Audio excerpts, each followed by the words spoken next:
पूर्व सीएम एवं नेता प्रतिपक्ष जयराम ठाकुर ने शांत पहाड़ी प्रदेश हिमाचल में बढ़ रही आपराधिक घटनाओं पर चिंता जाहिर करते हुए सूबे की सुक्खू सरकार पर कानून व्यवस्था को बिगाड़ने के आरोप जड़े हैं। नेता प्रतिपक्ष का आरोप है कि मौजूदा सरकार अपराधियों पर नकेल कसने के बजाय ऐसी गतिविधियों को अंजाम देने वाले तत्वों को परोक्ष रूप से संरक्षण देने में लगी हुई है।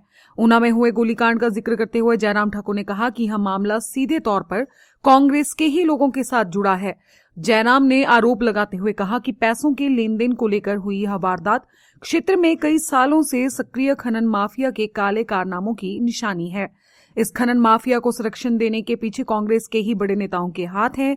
ये कौन बड़े नेता इसमें शामिल है, इस मामले में गहराई से छानबीन करने की आवश्यकता है। अभी हाल ही में जिस प्रकार घटनाएं घटित ऊना में हुई हैं, ये निश्चित रूप से हमारे लिए चिंता का विषय है। जन्मदिन की पार्टी ये कांग्रेस पार्टी के नेता के होटल में होता है। जन्मदिन मनाने के लिए पिस्टल की क्या आवश्यकता, तलवारों की क्या आवश्यकता थी? गोली चलती है, एक नौजवान की मृत्यु हो जाती है, उसकी हत्या हो जाती है, 2 उसमें घायल होते हैं और ये सीधा सीधा मामला कांग्रेस के 2 ग्रुपों के बीच में जुड़ा हुआ है और खनन माफिया का ये सारा प्रकरण हमारे सामने आज से नहीं कई सालों से इस प्रकार से आ रहा था जब से कांग्रेस की सरकार बनी।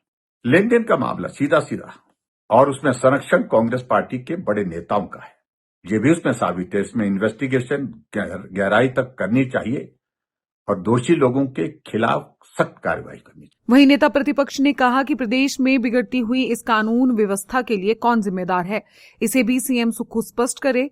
आज चिट्टे जैसे नशे से युवा सड़कों पर मृत अवस्था में मिल रहे हैं। प्रदेश में हर रोज अपराधियों और माफियाओं के खुलेआम तांडव देखने को मिल रहे हैं। सीएम सुक्खू से जब इन विषय पर चर्चा करना चाहते हैं तो वे सिर्फ राजनीतिक भाषा का इस्तेमाल करते हैं। जयराम ठाकुर ने प्रदेश में व्यवस्था परिवर्तन के नारे के साथ काम कर रहे कांग्रेस सरकार के मुखिया सीएम सुखविंदर सिंह सुक्खू से प्रदेश में बिगड़ते हालातों की ओर ध्यान देने का आग्रह किया है ताकि प्रदेश की जनता खुद को सुरक्षित महसूस कर सके। सीधा विषय प्रदेश की सरकार से, प्रदेश के मुख्यमंत्री से है कि ये कानून व्यवस्था के लिए जिम्मेवार कौन है, आप इस बात को स्पष्ट करें। हिमाचल प्रदेश में चिट्टे के कारण नौजवान सड़कों पर गिरे पड़े मिल रहे हैं, मरे हुए मिल रहे हैं। मंडी में घटना घटित होती है, तेजाब कांड जैसी घटनाएं जो वर्षों के बाद सुनने को मिली, देखने को मिली, उस महिला की मृत्यु हो जाती है। प्रश्न पैदा होता कि तेजाब कहां से लिया गया, जबकि ये मार्केट में ऐसी चीज तो नहीं है जो कहीं भी मिल सकती है।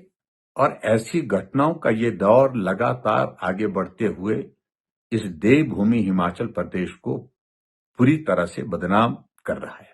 मुख्यमंत्री जी से बात करते हैं, वो राजनीतिक भाषा में बात करते हैं। मैं उस पर बहुत ज्यादा टिप्पणी नहीं करना चाहता हूं, लेकिन मैं मुख्यमंत्री जी से निवेदन करना चाहता हूं, बहुत हो लिया ये व्यवस्था परिवर्तन का जिक्र। 3 वर्ष आपके बीत गए, मेहरबानी करके अब हिमाचल प्रदेश में लोगों का जीवन कैसे सुरक्षित हो सकता है उस पर भी काम करिए। आज ना बच्चे सुरक्षित हैं, ना महिलाएं सुरक्षित हैं, ना बुजुर्ग सुरक्षित हैं। ये आलम हिमाचल प्रदेश में कांग्रेस की सरकार, सुक्खू जी आपके नेतृत्व में जो चल रही है, उस सरकार के कार्यकाल में, 3 साल के कार्यकाल में पूरा देश देख रहा है। मेहरबानी करके कदम उठाइए, दोषी जो लोग हैं उनके खिलाफ कार्रवाई करिए और ये खनन माफिया, चिट्टा माफिया पर लगाम लगाइए। यही मेरा आपसे आग्रह है। क्या आप बेफिक्र होकर प्रॉपर्टी में निवेश या प्रॉपर्टी खरीदना चाहते हैं? तो ध्यान दें, मंडी हिमाचल के संजीव ठाकुर के नेतृत्व में majestic rise Chandigarh tri city की रियल एस्टेट इंडस्ट्री में भरोसे और मजबूती का प्रतीक बन चुका है। 15 सालों के अनुभव और हजारों सफल निवेश यात्राओं के साथ यह संस्था निवेशकों और परिवारों के सपने को साकार करने का विश्वास दिलाती है। चाहे फ्लैट खरीदना हो या उसमें निवेश करना, मैजेस्टिक राइज हर प्रोजेक्ट की कानूनी और वित्तीय स्थिति को परख कर ही ग्राहकों तक पहुंचाता है। चंडीगढ़ के बाद दुबई में भी आप जल्द निवेश कर पाएंगे। एक्सोटिका होम्स जैसे सफल प्रोजेक्ट्स के बाद संजीव ठाकुर का ये नया वेंचर आपके सपनों को देगा एक नई उड़ान। मैजेस्टिक राइज, जहां निवेश को मिलता है भरोसा, सुरक्षा और बेहतर भविष्य का विश्वास।